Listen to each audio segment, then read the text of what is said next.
បាទជំរាបសួរបងប្អូនទាំងអស់គ្នាបាទហើយវីដេអូមួយនេះខ្ញុំនឹងបង្ហាញបងប្អូនពីប្រភេទដើមម្យ៉ាងទៀតបងប្អូនដែលគេអាចយកទៅធ្វើ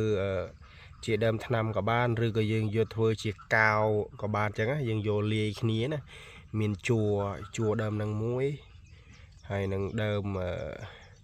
ជួរដើមនេះផ្សេងទៀតដើម្បីយើងយកមកលាយគ្នាធ្វើជាកាវសម្រាប់បិទបិជើងជំនាន់ពីបុរាណអញ្ចឹងណាបងប្អូនបាទហើយដើមនេះផ្កាវាស្រស់ស្អាតមែនទែនពេលវារីកទៅអញ្ចឹងណាបងប្អូនហើយមើមវាគឺយើងយកទៅធ្វើដើមទឹកថ្នាំបាទនេះខ្ញុំហៅថាផ្កាម្យ៉ាងគឺផ្កាទឹកដោះបងប្អូនណាពេលវារីកគឺវាទុំសវាពណ៌សអញ្ចឹងពេលវារីកនេះវាអត់ទាន់រីកទេបងប្អូនវាអត់ទាន់រីកទេបាទអត់ទាន់រីកទេណាហើយភាគច្រើនគឺផ្កាហ្នឹងគឺរីកនៅក្នុងរដូវហ្នឹងឯងរដូវហ្នឹងគឺរីកស្រស់ស្អាតណាស់បងប្អូនមើលទៅរូបរាងទៅដឹងហើយបាទបងប្អូនទាំងអស់គ្នានេះគឺជាផ្ការបស់វាបងប្អូនណាផ្ការបស់វារីកទៅគឺសបែបហ្នឹងបងប្អូនណាស្អាតមែនតើហើយមានជួរបងប្អូនមានជួរជាពិសេសដៃយើងដែលមានដែលមុតឈាមអញ្ចឹងយើងយកជួរវាទៅបដិតទៅគឺជួយទប់ស្កាត់ឈាមបាទ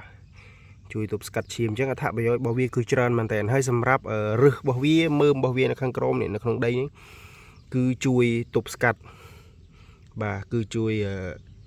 និយាយទៅគឺថ្នាំបាទថ្នាំពីបុរាណតសៃខ្ចីអីចឹងយើងយកទៅរាយជាមួយភ្លូជាមួយអីចឹងទៅណាคล้ายជាថ្នាំបុរាណមួយយ៉ាងស្រស់ស្អាតមែនតើបងប្អូនណា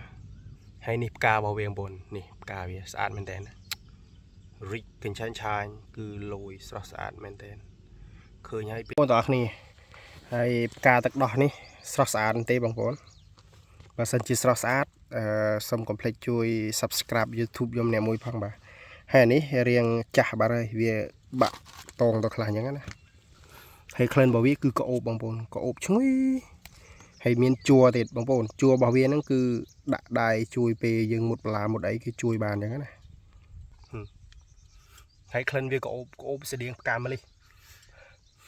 ក្អូបបាទស្តៀងផ្កាម្លិះដែរណាបងប្អូនណាអូខេស្អាតមែនតើទេសភាពស្រុកស្រែបងប្អូននៅស្រុកស្រែมันខ្វះតែផ្កាដែលគួយហាត់គួយក្អូបបងប្អូនក្អូបមែនតើហើយដើមវាមានអត្ថប្រយោជន៍បងប្អូនដើមវាអាចយកទៅធ្វើថ្នាំធ្វើអីបានអញ្ចឹងណាបងថ្នាំកាពះជាពិសេសថ្នាំតសៃខ្ចីសម្រាប់អ្នកសម្រាលកូន